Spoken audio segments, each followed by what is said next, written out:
నిజం చెప్తున్నా, మా ఊరోళ్ళే చెప్తురు. నా మనసుకు కూడా అనిపిస్తాంది. ఏందంటే మన తెలంగాణను వాలించేది మన సీఎం కాదు. మన సీఎంకు సంబంధమే లేదు. ఆంధ్ర సర్కారోళ్ళే వాలిస్తారు. ఒక మాటలో చెప్పాలనంటే చంద్రబాబు సార్ చేతుల మన సర్కార్ రిమోట్ కంట్రోల్ పెట్టిరు. సారు కటికెటొత్తుతే మన నీళ్ళు అటు పోయేటట్టున్నాయి.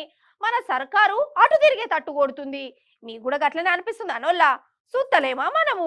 బనకశర్ల పేరు చెప్పి మన నీళ్ళని ఎత్తుకపోయేందుకు చంద్రాల సార్ సోంటు ఉపాయం చేస్తాడో చూస్తూనే ఉన్నాము. ఇక ఇప్పుడు చంద్రాల సారు పుత్రరత్నం అయితే మన మీద రుబాబ్ చేసినట్టే మాట్లాడుతుండు కాదు. బనకశర్లను కట్టుడే, నీళ్ళు ఎత్తుకపోవుడే, పర్మిషన్లు మాకు అవసరమే లేదు అన్నట్టే మాట్లాడుతుండు. అంటే ఇది ఎవరిచ్చిన ధైర్యం కావచ్చు, ఎవరిచ్చిన సత్వా, ఎవరిచ్చిన సనువు? మీ గుడెరుకయ్యే ఉండాలి. మరి జరంత లోకేశం బాబు వారికి మన తరపున ఈ బనకశర్ల మీదనే జరంత జ్ఞానం పంచుదాం. ఫస్ట్ లోకేశం బాబు వారు ఉద్దర ముచ్చట్లు ఇరురి అటెనక నేను అరుచుకుంటా. గాని నీరు సముద్రంలోకి వెళ్తుంది, ప్రతి సంవత్సరం వెళ్తుంది. నీరు తెలంగాణ భూభాగం దాటి ఆంధ్ర భూభాగంలోకి వచ్చిన తర్వాత ప్రాజెక్ట్ నిర్మించి లిఫ్ట్ చేస్తున్నాం. అనుకుందాం ఒక సంవత్సరం నీళ్ళు రాలేదని, ప్రాజెక్ట్ ఖాళీగా ఉంటుంది. What is the problem? మిగులు జలాలు ఉన్నప్పుడే లిఫ్ట్ చేస్తాం కదా. మేము వెళ్ళి కాళేశ్వరం చిల్లు పెట్టాం కదరా స్వామి.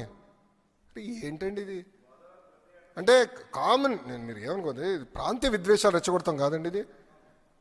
ఇప్పుడు ఆ రోజు నిజంగానే తెలంగాణని ఇబ్బంది పెట్టాలనుకున్నప్పుడు కాళేశ్వరంకి అడ్డు తిరిగి ఉండొచ్చు కదా, వెళ్ళి గొడవ చేసి ఉండొచ్చు కదా, కేంద్రంతో పోరాడి ఆపిచ్చి ఉండొచ్చు కదా. చేయలేదు కదా మేము ఇలాంటి పనులు. తెలుగుదేశం పార్టీ ఏనాడు తెలంగాణ వ్యతిరేకంగా పనిచేయలేదు. మేము ఏనాడు పనిచేయలేదండి. Last 10 years we have never worked against and we will not work. ఎందుకు చేయాలి? అందరం కలిసికట్టుగా పనిచేయాలి, అందరం కలిసికట్టుగా ముందరికి వెళ్ళాలి. That's our agenda. కాళేశ్వరంకి ఉందండి, కాళేశ్వరంకి ఉందా? వహ్వా వహ్వా, అసలు ఏమన్నా మాట్లాడిండా? తేనె పూసిన కత్తి అని అంటారు చూడు. అంటే ముంగడ తీయగా మాట్లాడుకుంటా మనకేదో మెహర్బానీ చేసినట్టు బిళ్ళపిచ్చుకుంటా కొంపలు ముంచే కథ అన్నట్టు. లోకేశం బాబు సార్ వారిది గట్లనే ఉన్నది. ఏమంటాడు? కాళేశ్వరం ప్రాజెక్టుకు అసలు పర్మిషన్లే లేవా, లేకుండానే కట్టినమా సారు లోకేశం బాబు. 1 కాదు 2 కాదే 11 పర్మిషన్లు వచ్చినాయి. అయినా కాళేశ్వరానికి అడ్డం పడ్డానికి నువ్వెవలు అసలు? అది మీ నాయన చంద్రాల సార్ జాగిరా సారు.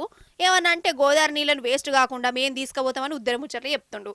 ఇది ఎట్లున్నదంటే వేస్ట్ కాకుండా అని పేరు చెప్పి మన తెలంగాణ నీళ్లను హక్కులను ఎత్తుకోవడు కాకుండా ఇంకేంటిది? అయినా ఫస్ట్ మీ పోలవరమే కట్టుకోలే మీరు. మా కాళేశ్వరం గురించి ఎందుకే లోకేష్ అన్న నీకు? ఈడ ఇంకోటి చెప్పాలి సార్, కాళేశ్వరానికి మీరు అడ్డం పడలేదా? అసలు కాళేశ్వరం ప్రాజెక్ట్ అద్దు అని మీ నాయన చంద్రాల సారే సెంటర్ సర్కారుకు లిటర్ల మీద లెటర్లు రాసిండు. మేము పక్కా పర్మిషన్తోనే కట్టుకున్నాం ఈ కాళేశ్వరాన్ని. గాయంత సోయి లేకుంటే ఎట్లా? సోయి లేకుంటే నాయన కాడికి పోయినా సోయి తెచ్చుకో లోకేష్ అన్న. ఇట్లా నేనంటలేను, తెలంగాణ జనమే అంటురు. ఇట్లా కాదు కానీ హరీష్ అన్న చెప్తాడు వినాలే. లోకేష్ అన్న, మా నీళ్లు మాకు కావాలి, మా హక్కు మాకు కావాలంటే ప్రాంతీయ విద్వేషాలు రెచ్చగొడతారా అని మాట్లాడుతున్నారు. ఇప్పుడు మేము అడిగింది ఏంది భయ్? మా బతుకుదెరువు, మా ప్రజల బతుకుదెరువు, మా భవిష్యత్తు అని మాట్లాడుతున్నాం. మా భవిష్యత్తు గురించి, మా ప్రజల గురించి మాట్లాడకపోతే తప్పు, మాట్లాడితే తప్పు కాదు.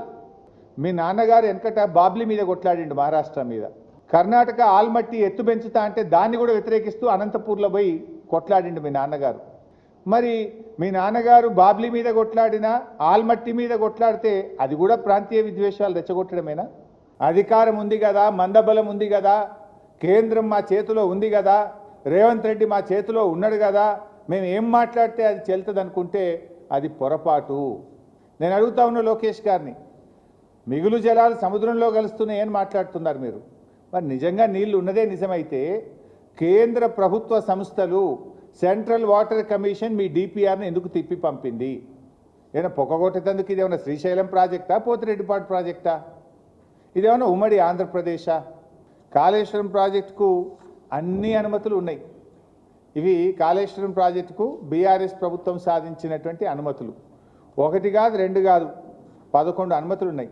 Hydrology clearance, technical advisory committee clearance, central water commission clearance, ministry of tribal welfare, ministry of environment and forest, 11 అనుమతులు. అన్ని రకాల అనుమతులను సాధించి బీఆర్ఎస్ ప్రభుత్వం కాళేశ్వరం ప్రాజెక్టును నిర్మించింది. కాళేశ్వరం ప్రాజెక్టుకు అన్ని అనుమతులు వచ్చిన తర్వాత ఆనాడు అధికారంలో ఉన్న తెలుగుదేశం ప్రభుత్వం 2018లో కాళేశ్వరం ప్రాజెక్టు అనుమతులన్నీ రద్దు చేయండి, కాళేశ్వరం ప్రాజెక్టు పనులను నిలిపివేయండి అని కేంద్ర ప్రభుత్వానికి ఆంధ్రప్రదేశ్ ప్రభుత్వం రాసిన లేఖ ఇది. ఒక్క లేఖ కాదు, కాళేశ్వరంను వ్యతిరేకిస్తూ మీ నాన్నగారు 7 ఉత్తరాలు రాశారు. ఇప్పటికన్నా సమజైంది అనే లోకేష్ అన్న నీకు. ఇది కాళేశ్వరం కథ కాదోల్లా ఉన్నమాట చెప్పుకుందాం. గుండె మీద చేసుకొని మీరు కూడా ఆలోచించురి. కేసీఆర్ సారు 10 ఏళ్ళు సీఎం గున్నన్నాళ్ళు మన తెరకు ఎవరన్నా వచ్చిర్రా? మన మీద గింత రుబాబుగా మాట్లాడిరా? మన నీళ్లను గుంజుకపోయేందుకు మనల్నే ఉల్టా బెదిరించుడేంది? ఇది ఎవరిచ్చిన ధైర్యం? అటే రేవంత్ సార్ను చూసుకొని ఇంతగానో మన మీద ఎగబడుతురు ఇల్లు. సంటేలా మోడీ సార్ చెప్పినట్టు ఇంటాడు. తెలంగాణలో రేవంతిగా మా శిష్యుడేనాయే, ఇంకేంది ఆడింది ఆట పాడిందే పాట, మనల్ని ఎవర్రా ఆపేది అన్నట్టే ఏత్తాన్లు కదా. ఇగో గిట్లనే గరమైతురోళ్ళ రైతులు.